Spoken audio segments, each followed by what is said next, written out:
दोस्तों આગળ વધીએ પહેલાં સબસ્ક્રાઇબ બટન જરૂરથી દબાવો અને હા બેલ બટન પણ દબાવો જેથી દરેક વિડીયો જલ્દી મળી શકે।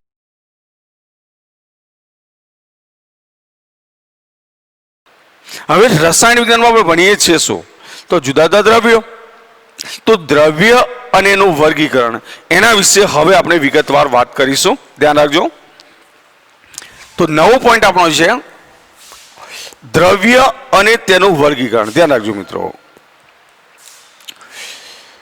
નવો પોઈન્ટ આપણો ભણીએ છીએ દ્રવ્ય અને તેનું વર્ગીકરણ।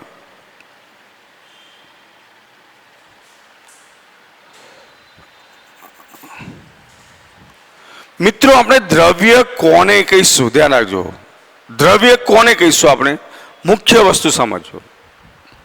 દ્રવ્ય મતલબ કોઈ પણ પદાર્થ કોઈ પણ વસ્તુ બરાબર છે કે જે જગ્યા રોકે છે બરાબર છે અને દળ પણ ધરાવે છે તો એને જ આપણે દ્રવ્ય કહીશું। એટલે પહેલો જ પોઈન્ટ આપણો દ્રવ્ય કોને કહીશું, ધ્યાન રાખજો। દ્રવ્યની વ્યાખ્યા લખો, ધ્યાન રાખજો, દ્રવ્ય કોને કહીશું તો ધ્યાન રાખજો કોઈ પણ વસ્તુ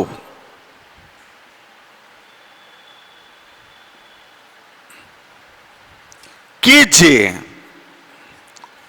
દળ ધરાવે છે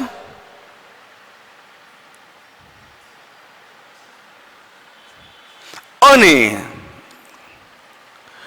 જગ્યા રોકે છે અથવા તો જગ્યા માટે શબ્દ બોલીશું અવકાશ રોકે છે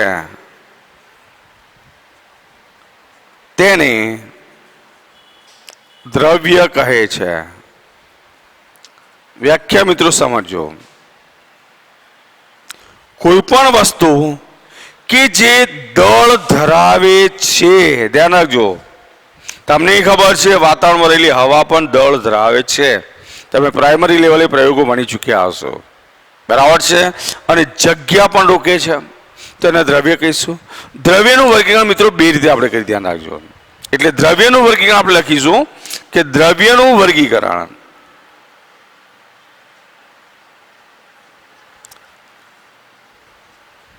ભૌતિક અવસ્થાને આધારે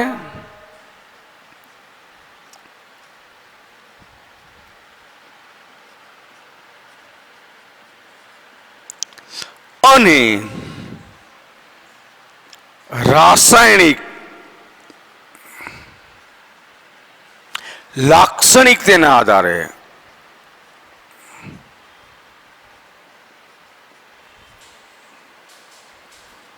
એમ બે રીતે થાય છે।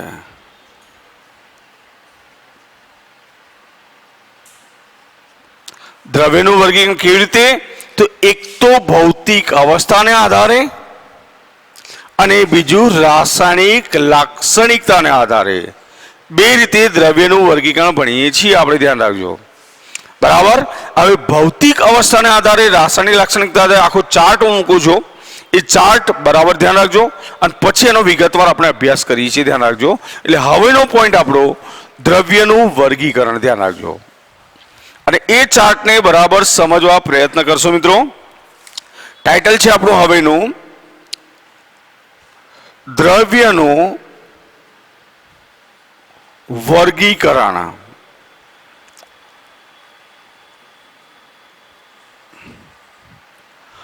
તો મિત્રો મેં હાલ વાત કરી એમ કે દ્રવ્ય જે છે એનું વર્ગીકરણ આપણે બે રીતે કરીશું, ધ્યાન રાખજો। તો પહેલું જ સમજો બરાબર, દ્રવ્ય એ બે પ્રકારે વર્ગીકૃત છે। બે પ્રકાર કયા તો યાદ રાખશો, અહીં આગળ હું દર્શાવું છું, બે પ્રકારોમાં આ રીતે દર્શાવું છું। એક ભૌતિક અવસ્થાને આધારે અને બીજું દર્શાવું છું રાસાયણિક લાક્ષણિકતાના આધારે। તો ધ્યાન રાખજો, પહેલું જ વર્ગીકરણ આપણે લખીએ છીએ ભૌતિક અવસ્થાને આધારે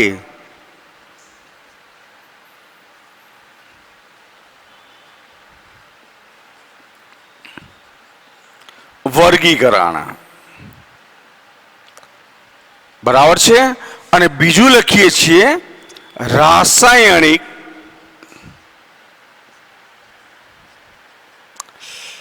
લાક્ષણિકતાઓને આધારે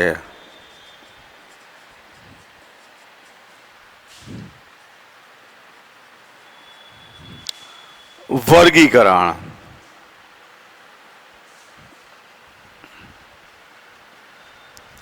મિત્રો ભૌતિક અવસ્થાને આધારે જો વાત કરવા જઈએ આપણે તો મુખ્ય 3 અવસ્થાઓ છે આપણી. એક ઘન અવસ્થા,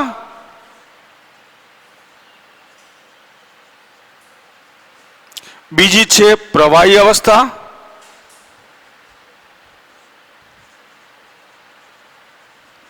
અને ત્રીજી લખું છું વાયુ અવસ્થા.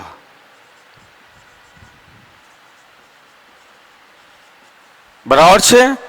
ઘન અવસ્થા, પ્રવાહી અવસ્થા, વાયુ અવસ્થા. જો કે આમ તો ભૌતિક અવસ્થાને આધારે વર્ગીકરણ 5 રીતે મિત્રો થાય: ઘન, પ્રવાહી, વાયુ, પછી આવશે પ્લાઝ્મા અને પછી 5મી અવસ્થા આવશે બીઈસી, બોઝ આઇન્સ્ટાઇન કન્ડેન્સેટ. બરાબર, જે ખૂબ જ નીચા તાપમાને લઈ ગયેલા વાયુનું સ્વરૂપ ગણાય છે. ધ્યાન રાખજો, આયનીકરણ પામેલા વાયુઓ. જો કે એ અવસ્થાનો અભ્યાસ અહીં આપણે કરતા નથી. તો ભૌતિક અવસ્થાને આધારે વર્ગીકરણ આપણે મિત્રો 3 રીતે કર્યું છે: ઘન અવસ્થા, પ્રવાહી અવસ્થા અને વાયુ અવસ્થા. રહી વાત રાસાયણિક લાક્ષણિકતાઓને આધારે વર્ગીકરણ, તો એમાં મુખ્ય 2 ભાગ પાડ્યા છે. એક છે શુદ્ધ પદાર્થો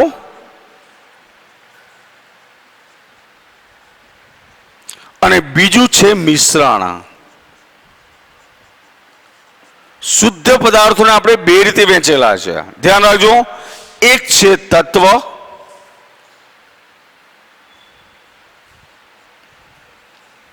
અને બીજું છે સંયોજન. સંયોજન.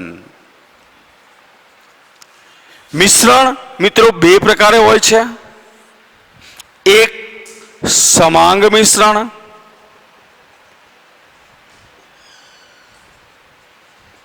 બીજું છે વિસમાંગ મિશ્રણ.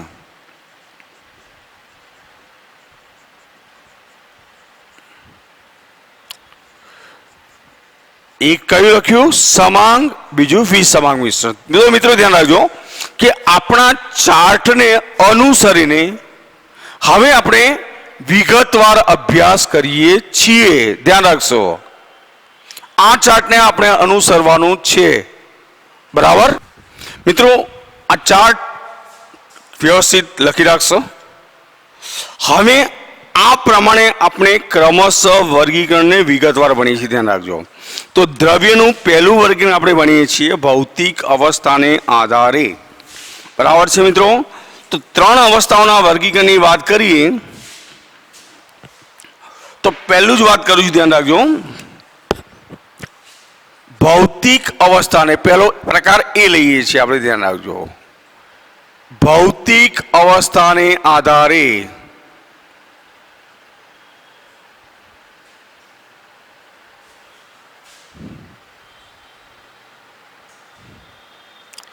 દ્રવ્યનું વર્ગીકરણ.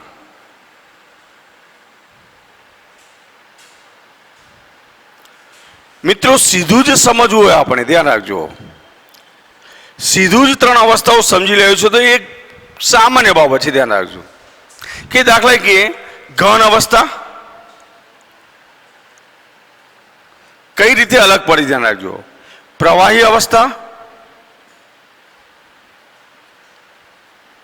અને વાયુ અવસ્થા. આ 3 અવસ્થાઓ અલગ કઈ રીતે પડે છે?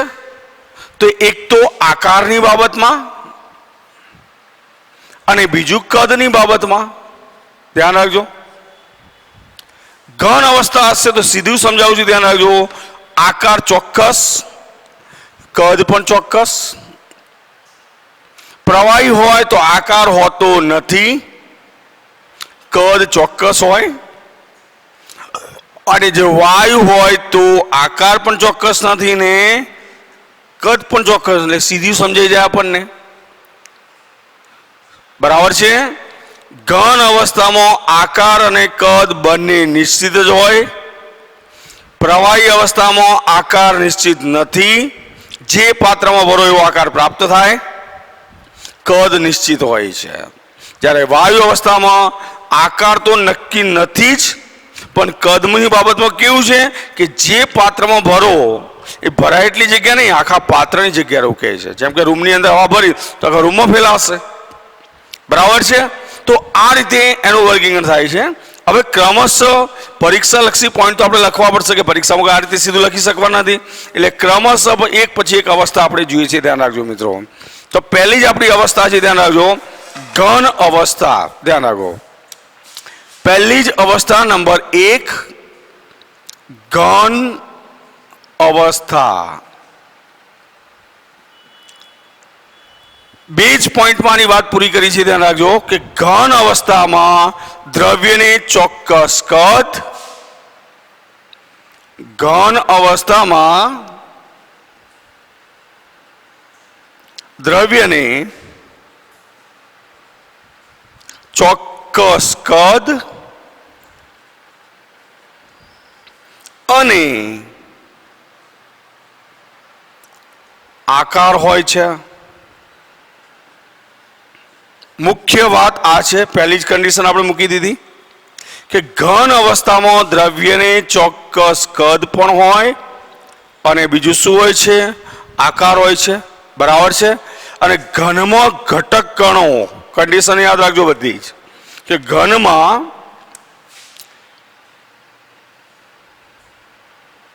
ઘટક કણો. હવે ઘટક કણો તરીકે શું હોઈ શકે? અણુ, પરમાણુ, ગમે તે હોય, આયનો પણ હોઈ શકે છે. એકબીજાની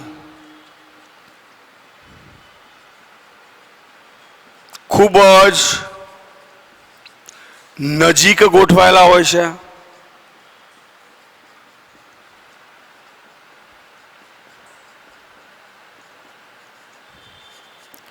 ઘન અવસ્થામાં ઘટક કણો કેવા હોય? એકબીજાની ખૂબ જ નજીક ગોઠવાયેલા હોય છે. તેઓ વ્યવસ્થિત રીતે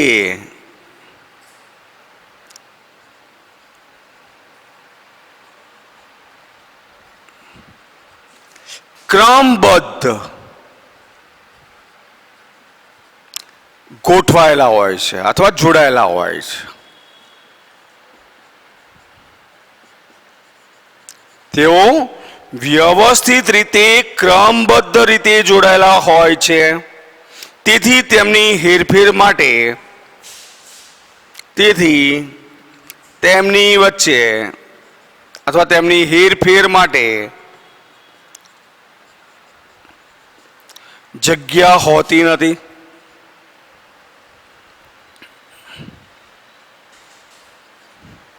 ધ્યાન રાખશો, તેમને હેરફેર માટે વધુ જગ્યા હોતી નથી, એટલે કે મુક્તિ હોતી નથી. બરાબર છે મિત્રો. બીજું, ઘન અવસ્થા હોય એટલે એનો આકાર હોય. મિત્રો ધ્યાન રાખો, મુખ્ય વસ્તુ હું સમજાવવા જઈ રહ્યો છું.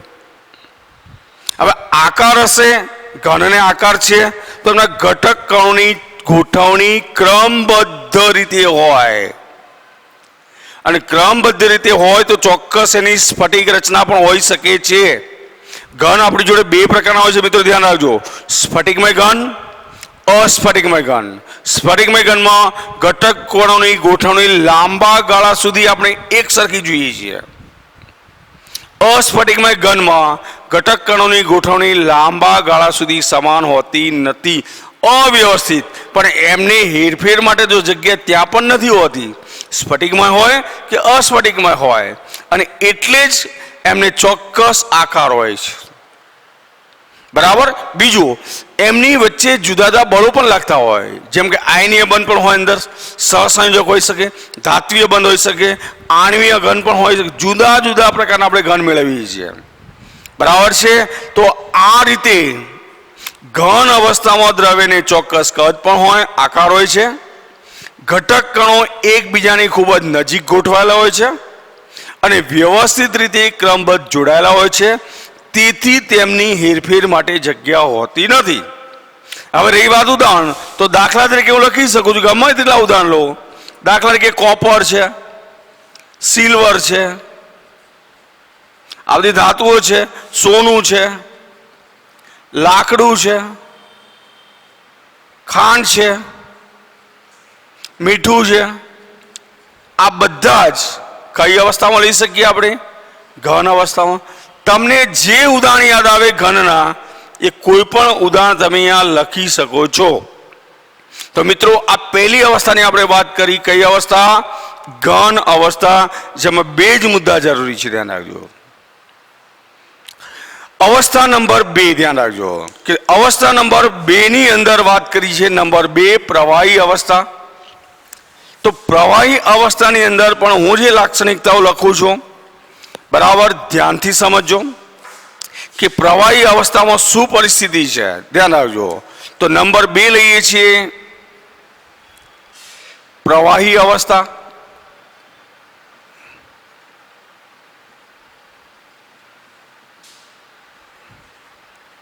તો પ્રવાહી અવસ્થામાં શું ચોક્કસ હોય, હમણાં જ આપણે વાત કરી.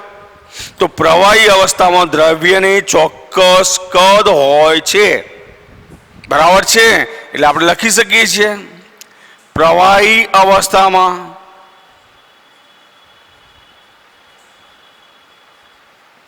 દ્રવ્યને ચોક્કસ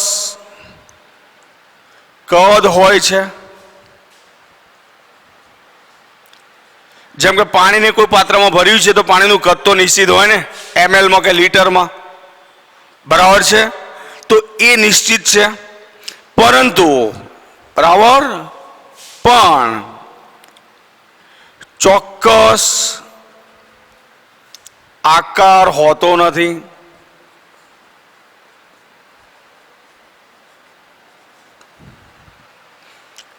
અને તેને જે પાત્રમાં ભરીએ, ધ્યાન રાખજો, તેને જે પાત્રમાં ભરીએ તે પાત્રનો તે આકાર ધારણ કરી લે છે. મતલબ ગ્લાસમાં ભર્યું ગ્લાસનો આકાર, બાલદીમાં ભર્યું બાલદીનો આકાર, કોઈ નળાકાર પાત્રમાં ભર્યું તો એનો આકાર ધારણ કરી લે છે. હવે રહી વાત ઘટક કણોની વાત, તો પ્રવાહીની અંદર ઘટક કણો એકબીજાની નજીક તો હોય છે, ધ્યાન રાખજો. તો પ્રવાહીમાં ઘટક કણો જે પણ હોય એકબીજાની નજીક તો હોય જ છે, પરંતુ ઘન અવસ્થા જેટલા નજીક હોતા નથી.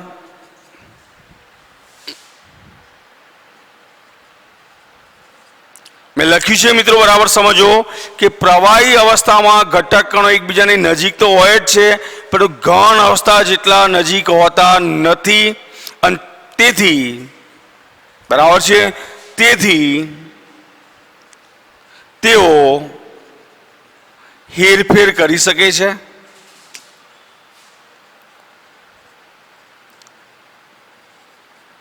બરાબર છે. પ્રવાહી અવસ્થામાં પણ જુદા જુદા બળો લાગુ પડતા હોય, જેમ કે હાઇડ્રોજન બંધ, પાણી હોય તો પાણીના અણુ વચ્ચે હાઇડ્રોજન બંધ બનતો હોય છે, અને જેથી પાણીના અણુ જોડાયેલા છે, એટલે કે સરળતાથી જુદા પડી જતા નથી. બરાબર છે. જો આનું તાપમાન વધારો તો અવસ્થા બદલાઈ શકે છે. ઉદાહરણ તરીકે લઈએ, દાખલા તરીકે પાણી છે, પેટ્રોલ છે, કેરોસીન છે, બેન્ઝીન છે.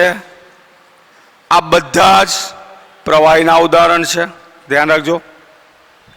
તો પ્રવાહી અવસ્થાની લાક્ષણિકતાઓ મેં વાત કરી.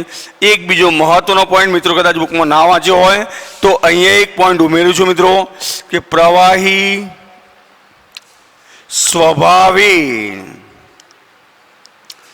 તરલ હોય છે. ધ્યાન રાખજો. તરલ કોને કહીએ છીએ આપણે? કે જેની અંદર વહેવાનો ગુણધર્મ છે. બરાબર છે. વહનશીલતાનો ગુણધર્મ પામતો હોય એવો જ પદાર્થ તરલ હોય. એટલે પ્રવાહી સ્વાભાવિક કેવા હોય છે? તરલ હોય છે. બરાબર છે. વર્ગીકરણ ત્રીજું ભણીએ છીએ મિત્રો. હવે વાયુ અવસ્થા. ધ્યાન રાખજો. તો પોઈન્ટ નંબર ત્રીજો લઈએ.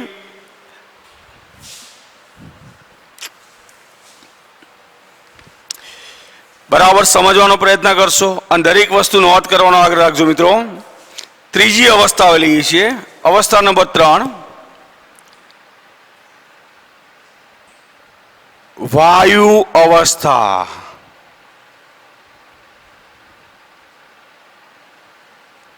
તો હમણાં જ મેં વાત કરી વાયુ અવસ્થામાં શું હોય મિત્રો? તો વાયુ અવસ્થામાં દ્રવ્યને ચોક્કસ કદ પણ હોતું નથી કે ચોક્કસ આકાર પણ હોતા નથી. એટલે આપણે લખી શકીએ કે વાયુ અવસ્થામાં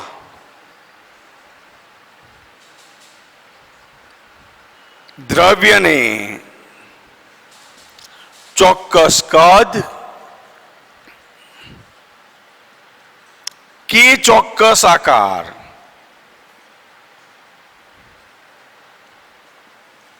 હોતો નથી અથવા હોતા નથી.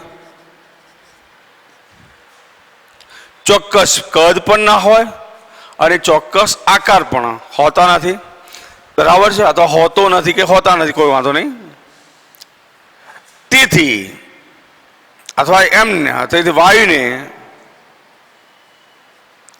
જે પાત્રમાં ભરવામાં આવે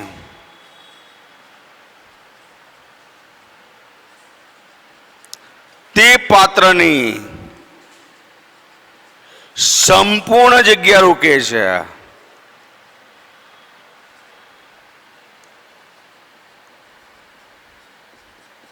સંપૂર્ણ જગ્યા રોકે છે મિત્રો, એનો મતલબ પાત્રમાં સંપૂર્ણ ફેલાઈ જાય છે.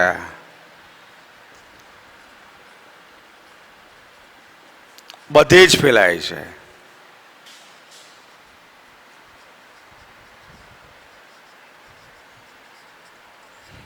બરાબર છે. વાયુ અવસ્થામાં દ્રવ્યને ચોક્કસ આકાર પણ ના હોય, ચોક્કસ કદ પણ હોતો નથી. એટલે સંપૂર્ણ ફેલાઈ જાય છે. એટલે આખા પાત્રની જગ્યા રોકે છે. બીજી મહત્વની વાત કરીએ કે વાયુ અવસ્થામાં ઘટક કણો, બરાબર છે, ધ્યાન રાખજો, ઘટકની વાત તો આવશે જ. તો વાયુ અવસ્થામાં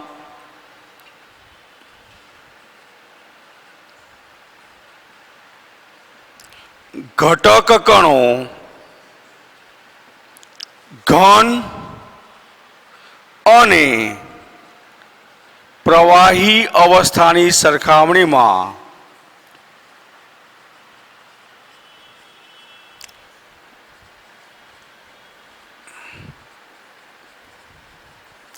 એકબીજાથી દૂર ગોઠવાયેલા હોય છે.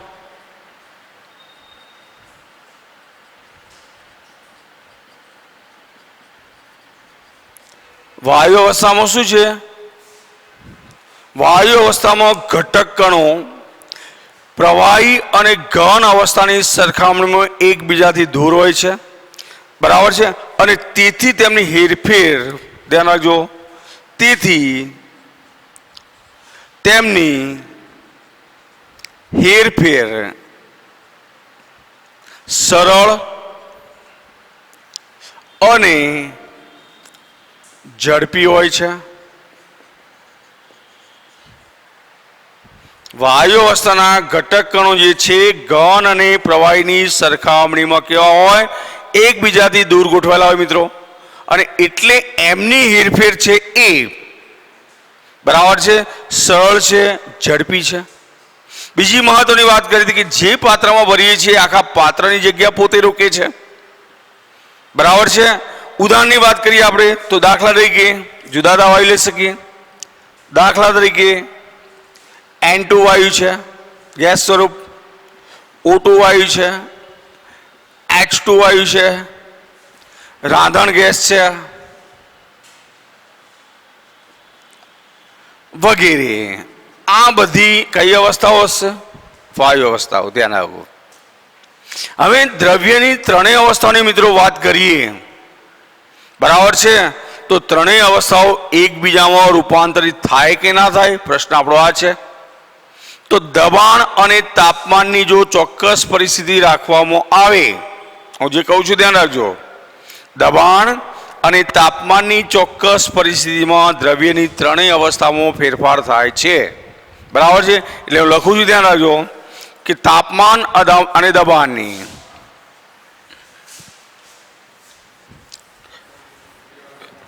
ધ્યાન રાખજો. નવો મુદ્દો આપણે એડ કર્યું છે આમાં કે તાપમાન અને દબાણની પરિસ્થિતિમાં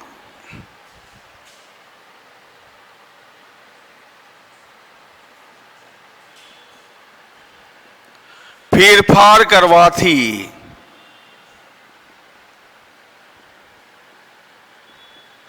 મિત્રો ધ્યાન રાખજો, હું લખું છું આમાં એકલું તાપમાન નહીં, ઘણી જગ્યાએ દબાણ પર લાગુ પાડવું પડે, બરાબર છે? તો તાપમાન અને દબાણની પરિસ્થિતિમાં ફેરફાર કરવાથી દ્રવ્યની ત્રણેય અવસ્થાઓ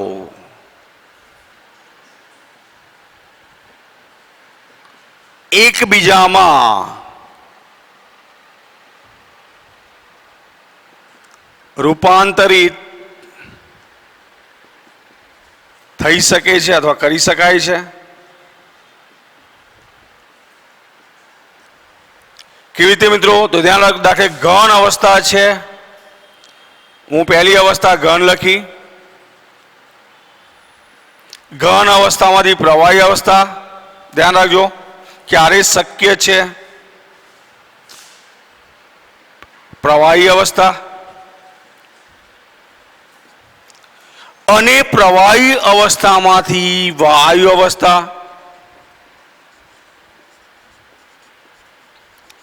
તો મિત્રો ધ્યાન રાખજો, ઘનને જો ગરમ કરવામાં આવે, શું કરીએ? ઘનને ગરમ કરવામાં આવે તો ઘન અવસ્થામાંથી કઈ અવસ્થા આવી શકે છે? પ્રવાહી અવસ્થા. એવું નહીં કેટલું ગરમ કરવું, તો એના ગલનની બિંદુ પ્રમાણે ગરમ કરવું પડે, સમજો બરાબર? ઘનની વાત આવે તો ઘન, માનો કે બરફ છે તો બરફ 0 ડિગ્રીથી ઉપર જાય તો એ પ્રવાહી અવસ્થામાં આવશે, અને 100 ડિગ્રી કે એનાથી ઉપર જાય તો એ વાયુ અવસ્થામાં આવશે, બરાબર છે? એટલે તાપમાન કોઈ એક ફિક્સ નથી, પદાર્થ પ્રમાણે તાપમાન જોઈએ, બરાબર છે? અને આને જો ગરમ કરવામાં આવે તો કઈ અવસ્થામાં આવી ગયો? વાયુ અવસ્થામાં. પણ જો વાયુ અવસ્થાને ઠંડુ પાડવામાં આવે તો કઈ અવસ્થા? પ્રવાહી. ઉલટો ક્રમ, બરાબર છે? પ્રવાહીને અતિશય ઠંડુ પાડવામાં આવે તો અવસ્થા મુખ્ય પાછી આવી ગઈ, ઘન અવસ્થા. આમ દ્રવ્યની ત્રણેય અવસ્થાઓ એકબીજામાં રૂપાંતરિત કરી શકાય છે. એવું નહીં કે બરફ અને પાણીની વરાળ બને, એવું જ નહીં, દરેક વસ્તુમાં પોસિબલ છે મિત્રો, ધ્યાન રાખજો, બરાબર છે? તો આ કરી આપણે વાત દ્રવ્યના વર્ગીકરણની. કોના આધારે?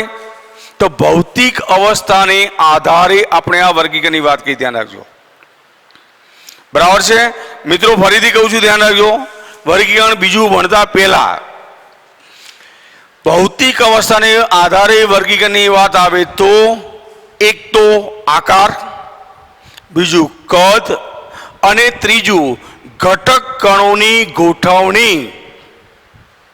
ત્રણ વસ્તુ મગજમાં રાખજો. ઘનમાં આપણે વાત કરી, આકાર નક્કી, કદ નક્કી, ઘટક કણો કેવા? તો એકબીજાની ખૂબ જ નજીક છે. કયા બળોથી? વાન્ડરવાલ્સ બળો પણ હોઈ શકે છે, સહસંયોજક બંધ પ્રકારના બળો હોઈ શકે છે, ધાત્વિક બંધ પણ હોઈ શકે છે, આયનીય બંધ પણ હોઈ શકે છે. તો આ વાત કરી ઘટક કણોની ગોઠવણીનો ક્રમ, બરાબર છે?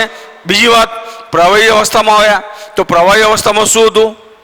તો જે પદાર્થ લીધો, જે દ્રવ્ય લીધો, એનો આકાર નક્કી નથી. નક્કી શું છે? તો કદ. આકાર કેવો? તો જે પાત્રમાં ભરી દઈએ એ પ્રમાણેનો આકાર છે. પ્રવાહીમાં ઘટક કણો કેવી રીતે ગોઠવાય? તો પ્રવાહીના ઘટક કણો ઘન કરતા છૂટા છે, જેથી એ હેરફેર અંદર ને અંદર કરી શકે છે, પાત્રની બહાર નથી નીકળતા. ધ્યાન રાખજો, પાત્રની અંદર ને અંદર હેરફેર કરી શકે છે, અને એટલે પ્રવાહી પોતે સ્વભાવે તરલ છે. ત્રીજી અવસ્થા વાત કરી, વાયુ અવસ્થા. તો વાયુ અવસ્થામાં બે મહત્વની બાબત: આકાર નક્કી નથી, કદ પણ નક્કી નથી. કદ કેટલું રોકે? તો જે પાત્રમાં ભરીએ છીએ એ પાત્રની બધી જ જગ્યામાં ફેલાઈ જાય છે, આખા પાત્રનું કદ રોકે છે. ઘટક કણોની ગોઠવણીની વાત કરીએ તો ઘટક કણોની ગોઠવણી ઘન અને પ્રવાહી કરતા મુક્ત છે, અસ્તવ્યસ્ત. બરાબર છે. વાયુના નિયમો કદાચ તમે જાણતા હોય તો વાયુમાં શું હોય? તો વાયુનો અણુ સ્થિર હોઈ શકે નહીં, સ્થિર નથી, એટલે એમની ઘટક કણોની ગોઠવણી ચોક્કસ નથી. ધ્યાન રાખજો, બરાબર છે. અને આ રીતે દ્રવ્યની ત્રણ અવસ્થાઓ કોના આધારે વર્ગીકરણ આપણે ભણ્યું? ધ્યાન રાખજો, ભૌતિક અવસ્થાને આધારે. કોના આધારે? ભૌતિક અવસ્થાના આધારે. તો ત્રણ અવસ્થાઓ: ઘન અવસ્થા, પ્રવાહી અવસ્થા, વાયુ અવસ્થા. મિત્રો મેં બીજી પણ બે કઈ યાદ રાખજો જે આપણા અભ્યાસમાં હાલ નથી. એક છે પ્લાઝમા અને બીજી છે બોઝ-આઇન્સ્ટાઇન કન્ડેન્સેટ, BEC અવસ્થા. જ્યારે જરૂર જણાશે ત્યારે એનો અભ્યાસ આપણે વિગતવાર આગળ કરીશું. નવું વર્ગીકરણ બી પ્રકાર, રાસાયણિક લાક્ષણિકતાના આધારે, જેની ચર્ચા આપણે હવે પછીના લેક્ચરમાં કરીશું.